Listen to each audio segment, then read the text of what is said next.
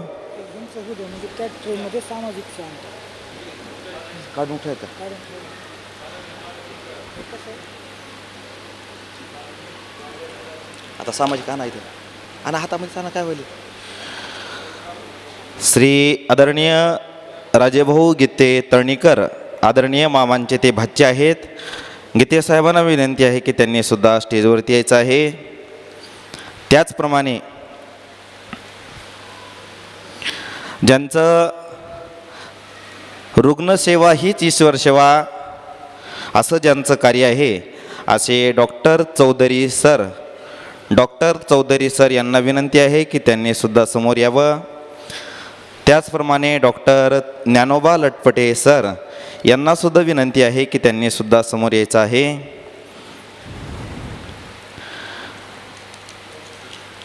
आपण भाग्यवान आहोत की आपल्याला शांतीब्रह्म एकनाथ रूपी ज्ञानगंगा सद्गुरू योगीराज महाराजांच्या रूपाने आपल्यापर्यंत येऊन पोहोचलेली आहे. मग या ज्ञानगंगेमध्ये आपण सर्वांनी न्हाऊन निघालं पाहिजे. उद्या येत असताना सर्वांनी आपल्यासोबत एका साथीदाराला घेऊन यायचं, म्हणजे या मंडपाची शोभा वाढेल. ही सर्वांना कळकळीची नम्र विनंती. आणि आता लागलीच या ठिकाणी आरती झाल्याच्या नंतर ठीक 4 ते 4:30 ते 6 या वेळेमध्ये श्री हरिभक्तपरायण अमोल महाराज गुट्टे म्हणजे माझंच या ठिकाणी हरिकीर्तन होणार आहे. या हरिकीर्तनाचा सुद्धा आपण सर्वांनी लाभ घ्यावा ही सर्वांना कळकळीची नम्र विनंती.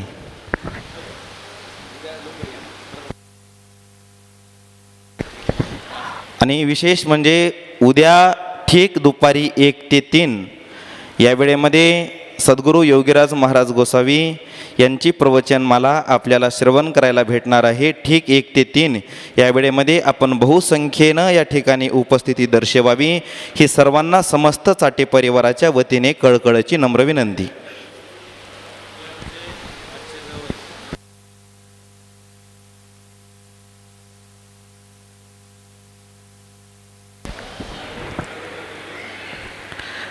त्याचप्रमाणे या ठिकाणी आमचे श्री हरिभक्तपरायण ज्ञानेश्वर महाराज गुट्टे कासारवाडीकर एक आध्यात्मिक घेऊन या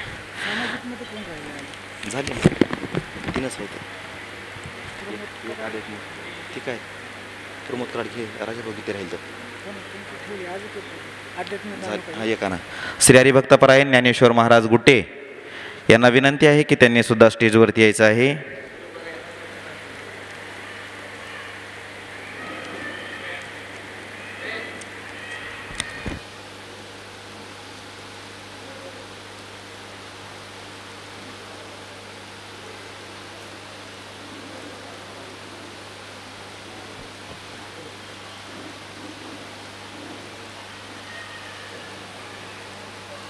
एक आध्यात्मिक आना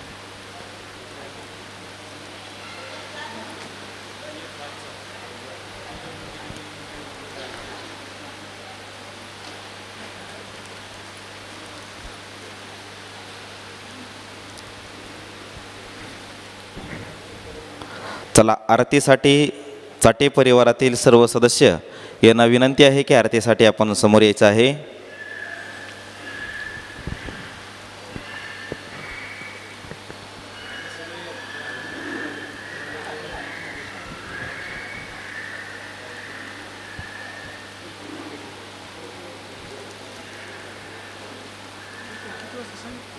लगेच 15 मिनिटात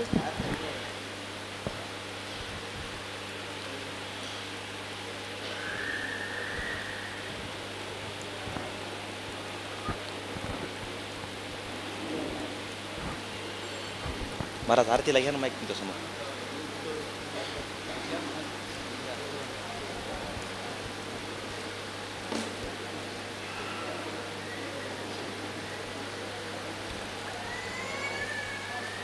ध्वजः मंगलम पुंडरीकाक्ष मंगलायतनो हरि.